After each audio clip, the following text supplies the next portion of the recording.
Berbekal uang Rp250.000 dan deskripsi yang minim untuk mewujudkan sosok penguasa Palembang Sultan Mahmud Badarudin II yang berkuasa tahun 1803-1821 bukanlah perkara mudah bagi 5 pelukis Palembang yang ditunjuk untuk mewujudkannya.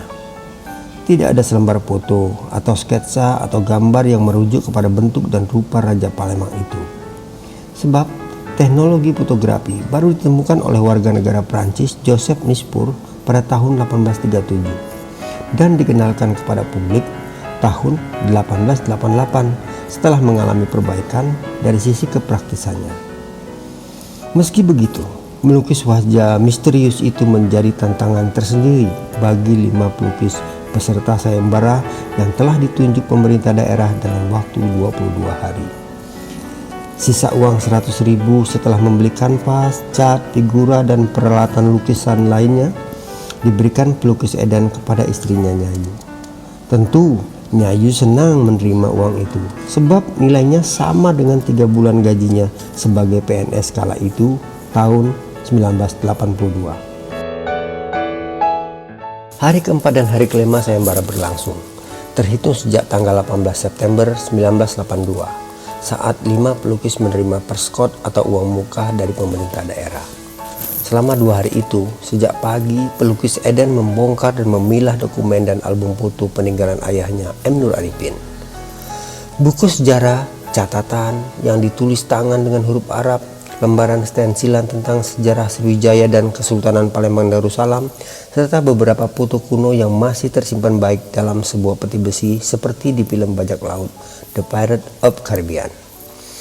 Dokumen-dokumen itu sangat berharga bagi Eden sebagai referensi sosok lukisan SMB II yang akan dibuatnya. Eden larut dengan dokumen-dokumen itu sejak putra pertamanya guru berangkat sekolah pukul 11.30 hingga kembali pulang pukul 4 sore. "Assalamualaikum," teriak guru di depan pintu. "Waalaikumsalam. Kamu sudah pulang, guru? Bagaimana pelajaranmu hari ini?" tanya ayahnya. "Aku suka dengan pelajaran sejarah hari ini, ayah." Setelah membuka sepatunya yang bolong di ujung jempol kakinya, guru pun langsung mendekati ayahnya. "Sudah ketemu bahan yang ayah cari?" tanyanya. Padahal dalam hatinya ia ingin menagih sepatu baru yang dijanjikan ayahnya. "Sudah, ini ayah sedang kumpulkan," jawabnya. "Ayo cepat mandi dan ganti bajumu," pinta ayahnya. Tak disangkanya, sepasang sepatu baru warna hitam sudah ada di atas tempat tidurnya. Guru pun kegirangan. "Ayah, ini sepatu baru untukku kan?" teriaknya membawa sepasang sepatu baru itu ke hadapan ayahnya. "Iya, coba kamu kenakan, pas atau tidak?" Eden tersenyum karena guru begitu senang dibelikan sepatu baru. Padahal sejak kemarin sepatu itu sudah ada. Dibelinya saat belanja kanvas dan peralatan lukisnya kemarin. Dengan cepat guru memakai sepatu barunya dan melompat memeluk ayahnya. "Terima kasih, ayah," ucapnya sumringah. "Ya sudah, kamu segera mandi dan ganti baju, sebentar lagi ibumu pulang. Dan sore ini jadwalmu mengaji di rumah Ibu Khalifah," terang Eden. Hari-hari saat sayembara itu berlangsung dirasa Eden lebih cepat berlalu dibandingkan hari-hari sebelumnya. Setelah makan malam, Eden ke meja kerjanya. Ia membaca seluruh dokumen dan buku yang sudah dipilahnya sejak tadi siang. Ia mencatat berbagai hal penting untuk referensi melukisnya, bahkan hingga larut malam. Masuk hari ke-6 barulah Eden mencoba membuat sketsa wajah sang penguasa Palembang di masa silam itu. Belasan lembar sketsa wajah itu dibuatnya, tetapi ia merasa belum menemukan sosok yang pas untuk seorang raja yang dijuluki Never Attain Tiger itu. Berbeda melukis potret pesanan yang ia kerjakan selama ini. Ada saja foto yang bisa dilihatnya, walaupun foto hitam putih usang dengan warna yang sudah memudar. Ia merasa lukisan yang dibuatnya tahun 1980 itu belum mewakili sosok Sultan Mahmud Badarudin II yang cerdik, tampan, religius, seorang pemikir, dan ahli strategi perang. Begitupun raut wajahnya yang teduh, serta busananya yang masih bergaya Eropa. Padahal budaya dan nilai-nilai Islam sangat kental di kerajaan Palembang Darussalam. Sejak didirikan oleh Aryo Kusumo, bergelar Khalifatul Mukminin Sayyidul Imam yang memerintah pada tahun 1659 sampai tahun 1706. Terlebih lagi saat kakeknya Sultan Mahmud Badarudin I yang berkuasa pada tahun 1724 sampai tahun 1758. Hal itu juga terbukti dengan adanya Masjid Agung di tengah kota Palembang yang dibangun tahun 1738. Tentu hal itu sangat berpengaruh dengan busana Melayu yang dikenakan rakyat Palembang dengan jubah panjang seperti orang-orang Arab. Eden ingin melukiskan sosok SMB2 saat peristiwa perang yang terjadi pada tahun 1811 di Loji Sungai Awur. Kala itu SMB2 berusia 43 tahun. Usia yang matang untuk seorang raja yang gagah, tampan, bijaksana, religius, cerdik, dan segan lawan-lawannya. Hari itu ia berdiri keluar rumah sekedar untuk refreshing. Pukul 11.30, ia mengantar guru ke sekolahnya di daerah Tatang, 36 Ilir, sekitar 2 km dari rumahnya. Selepas makan siang dan salat zuhur, ia kembali mencoba membuat sketsa-sketsa untuk sosok SMB2 yang akan dilukisnya di kanvas. 1 dari 5 sketsa yang dibuatnya ia tuangkan ke kanvas putih yang sudah terpajang sejak sepekan yang lalu. Sedikit demi sedikit goresan pensil warnanya itu mulai menampakkan sosok sang pahlawan yang ada di dalam benaknya itu, meski belum sempurna. Sesekali ia berdiri dari kursinya dan mundur beberapa langkah untuk melihat hasil sketsanya melalui sebuah cermin kecil yang dipegangnya. Dengan begitu, ia cepat menemukan kesalahan dan cepat memperbaikinya. Teknik itu telah dipraktikannya sejak 20 tahun lalu. Teknik itu ia pelajari dari seorang pelukis potret keturunan Cina yang tinggal di Gang Himalaya 17 Ilir Palembang. Eden semakin bergairah untuk segera melukis dan menggoreskan kuasnya di atas kanvas. Sambil duduk di kursi, ia memandangi hasil sketsanya secara serius. Tatapan matanya yang tajam membuatnya dibuai lamunan dan imajinasinya menerawang jauh. Ia seakan masuk ke dalam kanvas dan membawanya ke masa silam saat peristiwa pengusiran 87 tentara Belanda dalam sebuah kapal yang digiring lalu ditenggelamkan di perairan Sungai Musi karena adanya perlawanan. Peristiwa itu kemudian dikenal oleh orang-orang Eropa sebagai penyembelihan massal, dengan kata lain Palembang Massacre. Eden melihat langsung ekspresi wajah sang raja pada peristiwa itu. Eden mengintip dari dalam salah satu rumah rakit di depan benteng Kuta Besar.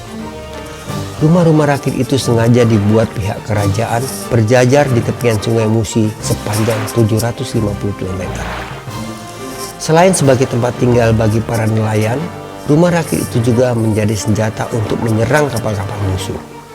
Kapal musuh akan kerepotan saat dikepung kobaran api rumah-rumah rakit yang sengaja dibakar lalu dihanyutkan ke tengah sungai. Saat itulah pasukan kerajaan dengan leluasa menyerang kapal dari seberang ulu dan dari benteng di seberang ilir. "Serbu!" teriak pasukan kerajaan sambil melepaskan busur-busur panah disusul dentuman meriam yang mengarah ke kapal-kapal musuh. Sehingga kapal musuh hancur dan tenggelam di perairan Sungai Musi hingga ke muara Laut Sumsang. Ketika rumah rakit tempat Eden mengintip ingin dibakar dan dihanyutkan ke tengah sungai, Eden melompat ke dalam sungai. Astagfirullahaladzim. Eden pun tersentak dari tidur lelapnya di kursi yang berhadapan dengan kanvas yang sudah digambarnya itu. Malam harinya, Eden mulai mengisi warna-warna pada sketsanya di atas kanvas hingga ditutupi cat yang ia goreskan melalui kuas-kuasnya. Warna kulit wajah, leher, baju, tanjak, keris, badong, serta background telah tertutupi cat warna-warna tropis yang didominasi warna panas kemerahan. Lebih dari 4 jam Eden berkutat bersama kanvasnya, namun ia tidak merasa lelah. Hanya hal teknis saja yang mengharuskannya berhenti sejenak. Sesekali ia mengambil posisi menjauh untuk melihat proporsi dan karakter wajah yang diinginkannya sekaligus mengeringkan cat di kanvasnya. Semakin larut, semakin bergairah melukiskan imajinasinya. Suara gesekan kuas di atas kanvas berstruktur itu berirama semakin kencang, seiring dengan emosi yang bergelora di dalam dirinya. Lonceng pun kembali berdentang menunjukkan pukul 1 malam. Tiba-tiba muncul Nyayu. "Ayah, sudah pukul 1. Besok bisa dilanjutkan," cetusnya. Iya, ini sudah mau stop kok," sahutnya perlahan, sambil membereskan peralatan lukisnya dan menutupi lukisannya dengan kain belacu warna hitam. Malam itu Eden merasa cukup puas dengan hasil yang dicapainya, meski detail-detail berbagai perniknya belum tampak jelas.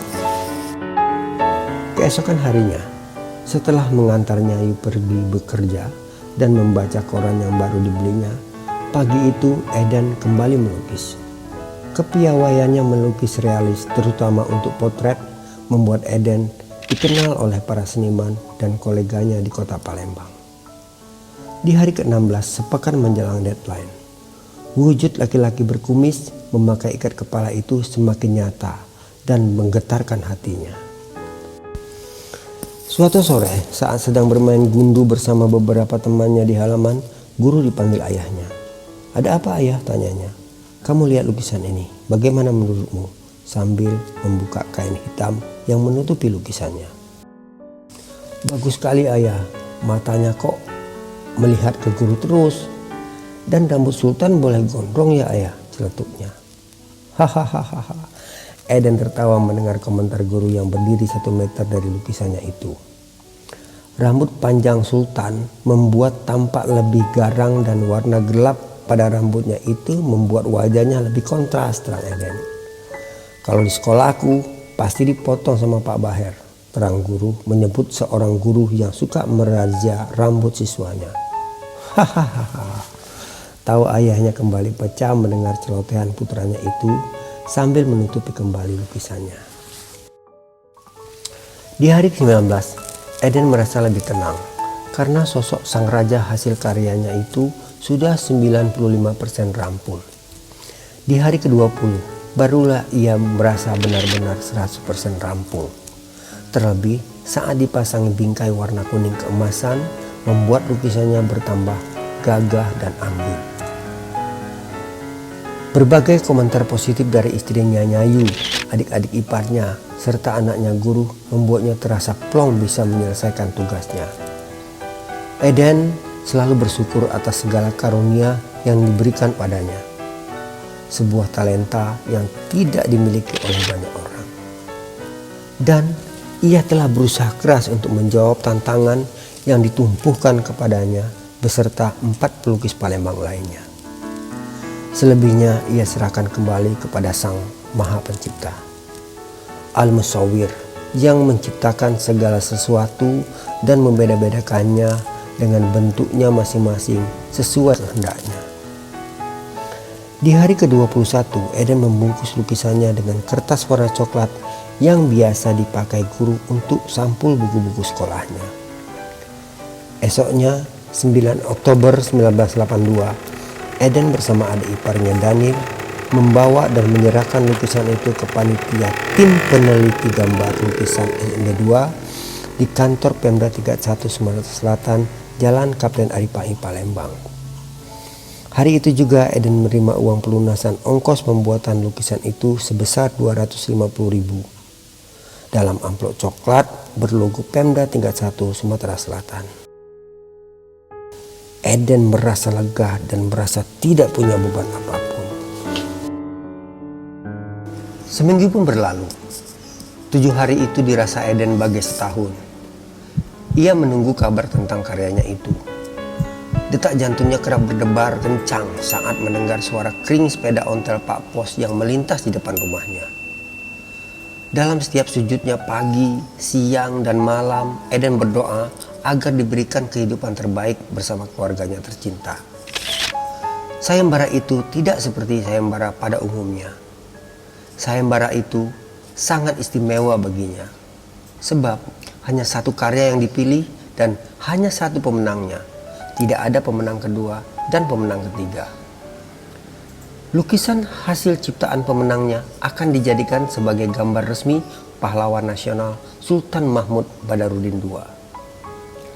Hari ke-10 pasca penjurian berlangsung, kabar yang ditunggu-tunggu pun tiba. Hari itu, sekitar pukul 4 sore, kabar baik datang dari RM Hussein beserta 2 orang dari tim peneliti lukisan gambar calon pahlawan nasional Sultan Mahmud Badarudin II. Lukisan karya cipta pelukis Eden Nur Arifin mendapat penilaian tertinggi dan ditetapkan sebagai gambar resmi Sultan Mahmud Badarudin II. 2 tahun setelah itu, 29 Oktober 1984, Surat Keputusan Presiden Republik Indonesia nomor 603-TK-1984 menganugerahkan gelar pahlawan nasional kepada almarhum Sultan Mahmud Badarudin II.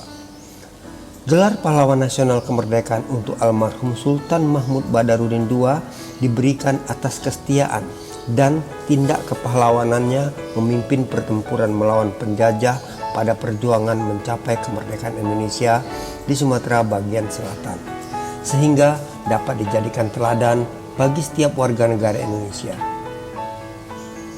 Sejak itulah Eden Arifin dikenal sebagai pelukis pencipta gambar pahlawan nasional Sultan Mahmud Badarudin II melalui surat-surat kabar nasional dan surat kabar daerah serta TVRI. Saya itu bang gini, saya nonton bang.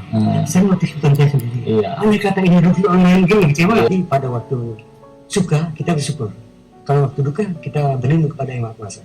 Kalau upaya hukum tidak akan tercapai. Oh, jadi Anda sudah berhentikan itu? Iya. Anda serahkan kepada Yang Maha Kuasa saja. Dan Anda merasa lebih tenang dengan itu.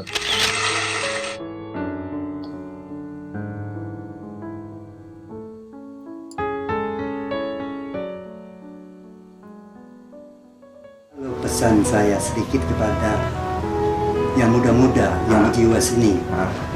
Jadi hasil karya kamu berhati-hatilah, jangan sampai ada orang lain yang membuat kamu berkarya tapi orang lain yang berhak mempatenkannya.